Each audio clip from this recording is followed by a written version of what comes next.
Hey guys, what's going on? It's Christian Duke from StrengthAddicts.com. It's July 1st, 2011. I've always wanted to do this and I never have, so here goes.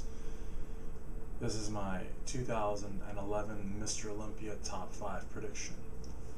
Now, this prediction may change if some of the athletes in question decide not to do the big dance, but other than that, if there's an injury, of course, then of course it might change. But without any of that happening, my predictions for this year's Olympia, and I invite you to comment and leave your own predictions, is as follows.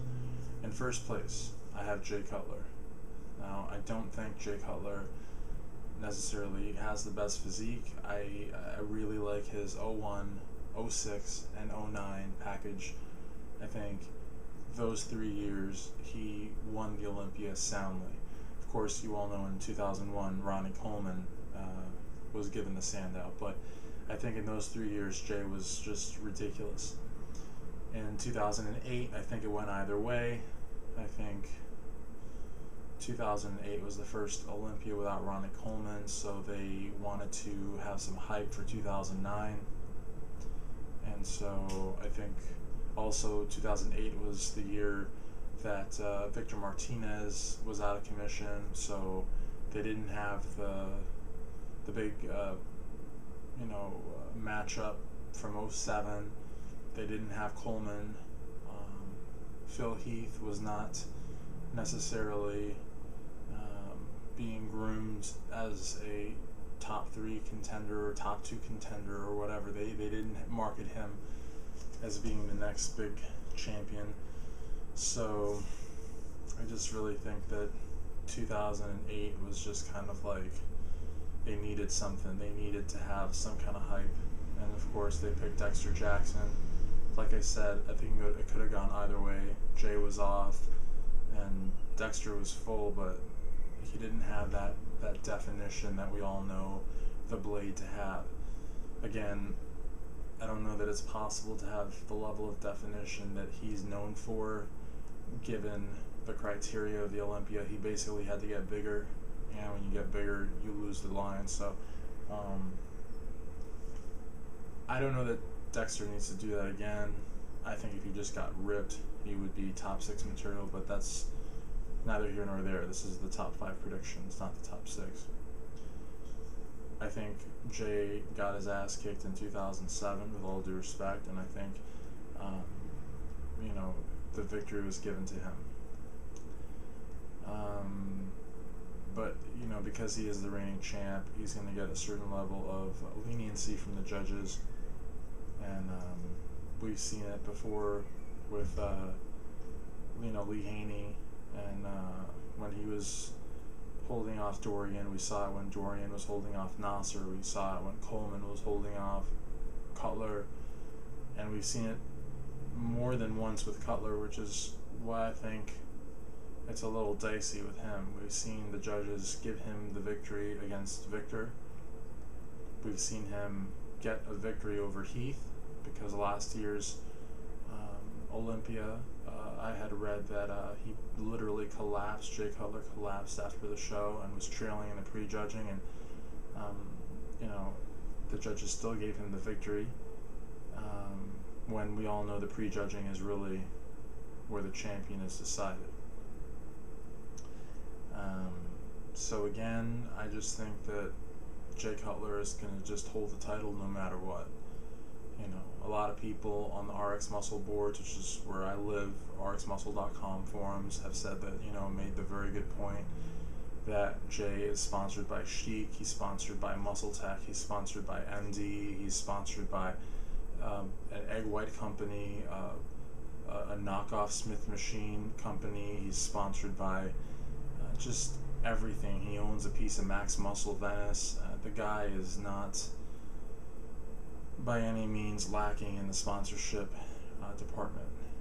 So, given all that, given the fact that, he was runner-up 4 times or 5 times, and he's been the champion, 4 times, and really 4 times, 06, 07, 09 and 10, yeah, 4 times, just really shocking. He's going to probably get number 5, and I don't think anyone's going to take it from him, so he'll be first. Second and third, I think, are going to go either way. I think Victor Martinez, training under Oscar Arden, having placed third at this year's Arnold Classic, just making some incredible gains. As you all know, in 2007, 2008, he ruptured his patella tendon on the left knee, and that sidelined him from the Arnold and from the Olympia, and a lot of people have just completely written this guy off, which is really unfortunate because he's the guy that was handpicked by Ronnie Coleman to succeed him. He's a Night of Champions champion, Arnold Classic champion, Olympia runner-up, sponsored by MHP, all over the covers of all the major muscle magazines. The fact that this guy gets written off the same year he takes third at the Arnold, which is arguably the best show in bodybuilding. I mean, the Olympia's really picked up the slack and really taken back its spot at the number 1. But the Arnold for a few years was the number 1 bodybuilding show, and it continues to be a very, very close second to the Olympia. To take third in a show like that when you're off is huge. This guy cannot be written off. Then you've got Kai Green, who's a 2-time Arnold Classic champion, sponsored by Muscle Meds, also all over the muscle magazine covers. Kai is just an incredible poser. If Kai were to lose to Jay Cutler in the posing round, that would probably be the biggest injustice in the entire sport of bodybuilding. Kai Green is very dangerous. If he comes in conditioned, balanced, if he comes in dry, not necessarily as huge as possible, but dry, and he were to lead Jay Cutler in the prejudging, there's no way, even with the crooked ass judging criteria, that they could give it to Jay in the pose off. There's just no way. The real battle at this Olympia is going to be for second and third, and I believe that Kai Green and Victor Martinez are going to come in spot on, and they're going to be battling for 2 and 3. At 4, I'm going to put Phil Heath. I think Phil Heath is an incredible bodybuilder. I met him at Kalamazoo. Guy is super cool. I met him just a couple weeks after that Ironman. He beat Gustavo Bedell. Guy is crazy, genetic freak, just insane arms, awesome chest. He's widening his shoulders, doing a great job. But again, still not at the level of Victor Martinez or Kai Green when they're 100% on their game. And for 5th place, I'm going to have Dennis Wolf. I think that if Dexter comes in peeled to the bone, he could possibly come in 5th. I think Dennis Wolf, a lot of people have him between 5'9" and 6 feet tall. He's a great bodybuilder, but again, the lower back, the legs, I mean, just not there yet. Unless he comes in huge. I mean, I'm giving him the top 5, but I think that if this is the year Dexter retires, or if this is the year that Dexter just goes back to the Dexter of old, to the Arnold Classic winning Dexter physique, I think he could easily take Dennis Wolf out of that top 5 and still be in the mix. Top 5, those are my predictions, July 1st, 2011. I'm Christian Duke for StrengthAddicts.com. If you want to get onto a great muscle thread, check out rxmuscle.com forums. Peace.